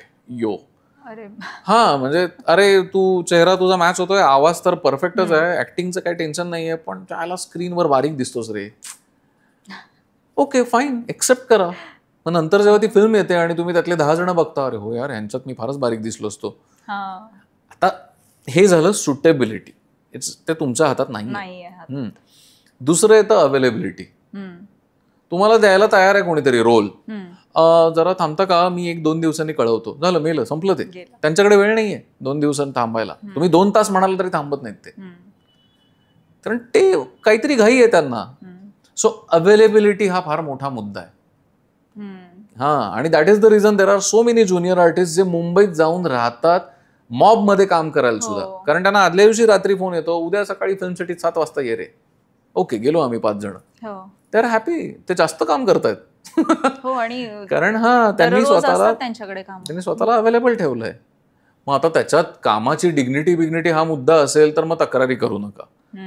दॅट इज ओके, त्यांनी त्यांची रियालिटी एक्सेप्ट केलेली आहे. सो अवेलेबिलिटी हा परत फ्लेक्झिबल मुद्दा आहे, की असंही कित्येक जणांच्या बाबतीत झालेलं आहे की आपलं शूट आता 1 महिन्यात सुरू होणार आहे असं म्हणून 1 वर्ष ते फिल्म किंवा सिरियल सुरूच होत नाही, पण तो आर्टिस्ट 1 वर्ष दुसरं काही काम पण घेत नाही, कारण 1 महिन्यात सुरू होणार आहे, 1 महिन्यात सुरू होणार आहे. पण मग ती त्याच्या फायनान्शियल कंडिशनवर डिपेंडंट असतं की अरे नाही, तुमचं जरा, मी 1 महिना थांबलो, 2 महिने थांबलो, आता मला पैसे कमवावे लागतील. सो अवेलेबिलिटी हा एक काय म्हणतात ना, को डिपेंडंट किंवा इंटरडिपेंडंट मुद्दा राहतो. तिसरा पॉइंट आहे दॅट इज ॲबिलिटी, जो केवळ आणि केवळ तुमच्या हातात असतो. म्हणजे ना, मोहन आगाश यांचा एक इंटरव्ह्यू बघितला होता मी खूप वर्षांपूर्वी. त्याच्यात ते काय म्हणाले होते, आत्ताचे आर्टिस्ट काय करतात, युद्ध आल्यावर तलवार शोधतात. म्हणजे समोरून शत्रू आले की ते तलवार शोधायला लागतात आणि त्यांना लक्षात येतं की अर गंजलंय. म्हणजे मी आता हे थोडं इलॅबरेट करून सांगतोय, पण उदाहरण असंच होतं. म्हणजे अचानक एक रोल मिळतो आणि डायलॉगच वाचता येत नाहीत, अचानक रोल मिळतो आणि ततपप व्हायला लागतं, कारण की मी स्वतःला हे सांगितलेलं नाहीये की अरे मला लहान मोठी संधी कधीही मिळू शकते. आणि म्हणून मी माझी ॲबिलिटी, आणि मग मी मगाच्या उदाहरणाला कनेक्ट करतो की मी मजेत असं म्हणतो की मी मेंदूला कट्स पाडत बसलो, बॉडीला पाडायचे राहिले. तर मी बौद्धिक ॲबिलिटी वाढवत राहिलो, शारीरिक ॲबिलिटी मला आता वाढवावी लागेल, जेणेकरून मलाही असे रोल, हट्टेकट्टेवाले रोल मिळतील. बट ॲबिलिटी हा मुद्दा आहे जो पूर्णपणे तुमच्या हातात असतो. रियाज कसाही करता येऊ शकतो, वाचनाने, बघून. आणि एक ह्यालाच घेऊन एक छोटासा मुद्दा ऍड करतो. ते रात्री उशिरापर्यंत वेबसिरीजचे एपिसोड संपवून आपलं एक शिक्षण चाललंय ह्याच्यासारखा मोठा गैरसमज नाही. काहीही शिक्षण होत नाहीये तुमचं त्याच्यात. म्हणजे कितीतरी नाटकातले कलाकार मी असे बघितलेले आहेत की जे डोळे चोळत सकाळी तालमीला येतात किंवा संध्याकाळी सुद्धा, आणि अरे झोप नाही झाली काय, अरे नेटफ्लिक्सचं ते ओके काय, अरे मी बघायला घेतलं, सगळे एपिसोड संपून टाकले, बरं चल आपण हा सीन करूया, थांब जरा रे पाठ नाही झालंय. रात्री 2 पर्यंत 6 एपिसोड संपवले, पण तुला स्क्रिप्ट नाही उघडावीशी वाटली. हे कुठली दिशा आहे, हे कुठल्या दिशेने चाललंय. बरं ते करत जरी असले ना तरी त्यांच्यावर सगळे संस्कार होत आहेत क्लोज आणि टाईट क्लोजचे. करतायत नाटक, हे नाही नाटकानंच शिकायचं आहे. इम्प्रेस नाटकात तेवढे नाटकं नाही बघून आलेत ते, पण नेटफ्लिक्स आणि हे सगळे वेबसिरीज ते चांगलंच आहे, पण अरे तू ज्या पायरीवर थांबलाय ते देऊळ कुठलंय बघ ना, तू ह्या पायरीवर थांबून तिकडच्या देवाला नमस्कार. तसं होतंय ते. आणि मग एक कॉमन ऑब्झर्व केलं जातं, लोअर बॉडीमध्ये कॅरेक्टरच नाहीये, कारण की इम्प्रेशनच एवढं पडतंय. मग असं काहीतरी आवाज लावून बोलायचं, कारण ते हेडफोन लावून हॉलिवूडच्या आणि बाहेरच्या देशातल्या ऍक्टरना बघितलं ना, किंवा हिंदी आणि ते बेसमध्ये बोलण्याचा एक ट्रेंड आलाय, तर ते बघितलं ना मी रात्री. महिनाभर मी अनेक सिरीज बघितल्या. असं थोडंसं असं ठेवून तुम कहना कैसा थे, हेच घेऊन येतो तालमीला तो, आणि हाच आवाज लावतो. म्हणले भावा नाही चालणार, हे पहिल्या रांगेत पण ऐकायला नाही जात आहे, मग हे कसे प्रिपेअर होणार आहेत. सो इट्स व्हेरी सिम्पल की आपण जो इंटेक घेतो त्याचेच परिणाम काहीतरी समोर येतात. आपण इंटेक म्हणतो ना त्याला, डाएट म्हणतो, तसा मेंटल डाएट असतो. आणि कलाकारासाठी मेंटल डाएट तर फार मॅटर करतो. काही नाही बघितलं तरी चालेल, तुम्ही तुमच्या अनुभवावर ऍक्टिंग करा, काही प्रॉब्लेम नाहीये. काही कोणी बघायलाच पाहिजे असं काही नाहीये. मी पण खूप नाही बघत. मला खूप जण म्हणतात हा तू वाचत असणार, तू बघत असणार. लिमिटेड. मला जेव्हा असं वाटतं की मला माझंच काहीतरी आता मी इम्प्रेशन मध्ये जायला लागलोय, तेव्हा मी थांबवतो बस. सो माझं हे म्हणणं आहे की तुम्ही खूप सरळ मार्गे, प्रामाणिकपणे, खूप सिंपल पद्धतीने स्वतःमधल्या ऍक्टरशी प्रामाणिक राहू शकता. आणि तू मगाशी एक सेल्फ टेप हा वर्ड यूज केलाय, तर बरेचदा आपल्याला नसतं माहिती ऑडिशन्स आणि सेल्फ टेप मध्ये मग एक्झॅक्ट काय फरक आहे. ऑडिशन तुम्ही पाठवा असं जेव्हा कास्टिंगवाले म्हणतात, खूप सोपं आहे. सेल्फ टेप मध्ये तुम्हाला कोणी बाहेरचा कंडिशन टाकत नाही. ही स्क्रिप्ट आहे, हे कॅरेक्टर आहे, हे कॉस्ट्युम असे आहेत, हे असे कोणी तुम्हाला सांगत नाही. सेल्फ टेप इज समथिंग ऑडिशनच्या पुढचं आणि शॉर्ट फिल्मच्या अलीकडचं, आपण असं कन्सिडर करूया. अच्छा. शॉर्ट फिल्म म्हटलं की तुम्हाला बरीच लोक, टेक्निकल टीम आणि हे ते सगळं लागतं, तर परत ते कोण आणणार. आणि ऑडिशन म्हणजे तुम्हाला दुसऱ्याने पाठवलेलं असतं की अरे तुमचं एक काहीतरी इंट्रो द्या, हा डायलॉग घ्या. पण आता ह्या सगळ्यामध्ये होतं असं की ऑडिशनला मी 10 प्रकारचे ऑडिशन दिले, पण मीच कम्फर्टेबल नव्हतो हे 10 ऑडिशन करताना, कारण मला स्वतःला ज्या पद्धतीचे रोल करावेसे वाटतात, मला असं वाटतं की अरे मला ना हे करायला छान वाटेल, किंवा आपल्या आजूबाजूचे सांगत असतात आपल्याला तू ना असा रोलमध्ये चांगला वाटशील. मी आज एक फिल्म बघितली, त्या फिल्म मधलं एक कॅरेक्टर होतं, मला तुझीच आठवण आली, असे सांगतात. मग आता काय आयुष्यभर आपण वाट बघायची ते ऑडिशन माझ्या वाटेला कधी येईल. ऍटलिस्ट आपण काय करू शकतो, स्वतः तसं एक कॅरेक्टर निवडा, तसा एक डायलॉग इम्प्रोव्हाइज करा, कुठनं तरी शोधा, काही प्रॉब्लेम नाहीये, पण तो ऑलरेडी परफॉर्म झालेला बघून करू नका, तुमचा असू देत, आणि शूट करा. आजकाल काय एडिटिंग पण फार कठीण नाहीये. तुम्हाला जर असं वाटलं की माझा या कॅरेक्टरचा पहिला 1-2 मिनिटाचा पॅच आहे किंवा 1 मिनिटाचा पॅच आहे, तो ती खिडकीत बसली आहे, खिडकीतनं बाहेर बघत ती बोलतीये, ओके, मी कॅमेरा प्लेस केला आणि मी परफॉर्म केलं. मग मला असं वाटलं की मला ह्याचंच कंटिन्युटी थोडं माझ्या टेबलवर, त्या टेबल लॅम्पच्या समोर घ्यावं असं वाटतंय, तिथे मी परफॉर्म केलं. युजली सेल्फ टेप सुद्धा सलगच असतात, पण तुम्हाला जर करता येत असतील तर करा की. आणि मग तर कोणाचंच बंधन नाहीये, म्हणजे जगात कमी पडतील एवढं आपल्याला म्हणजे कॅरेक्टर्स तुम्हाला मिळतील. मग कोणी म्हणजे PMT मध्ये काम करणारी महिला कंडक्टर कोण देणार आहे तुम्हाला हा रोल? कोणीच नाही देणार. मी करून बघितलं आज. आणि काय होतं, कॅरेक्टर्स तेवढी बनतील आपल्याकडे. त्या जुन्या PMT मधनं जात असताना काय बॉडी लँग्वेज पकडावी लागते याचं मी आता एक मेक बिलीव्ह घेतलाय. आणि मी तो आणि मी हे कॅरेक्टर का म्हणालो, अजिबात अभिनयवालं कॅरेक्टर नाहीये, ते असे सटल मध्येच असतात. तुम्हाला कुठे बोला, चला, एवढंच चाललेलं असतं, टिंग टिंग त्या करून बघा. This is what self type is. It is not about हे बघून मला कोण काम देणार. तुमच्यातनं तुमचं इथली जी काय आर्टिस्ट म्हणून रसायनं आहेत, ती रसायनं वापरली जात आहेत. नाहीतर प्रत्येक रसायनाला किंवा प्रत्येक गोष्टीला एक्सपायरी डेट असते, तसं आहे ते जर योग्य वेळी वापरलं नाही गेलं तर ते एक्सपायर होईल. कीप युझिंग इट, तर नवीन तयार होईल. इट इज व्हेरी सायकोलॉजिकल, असं आहे ते.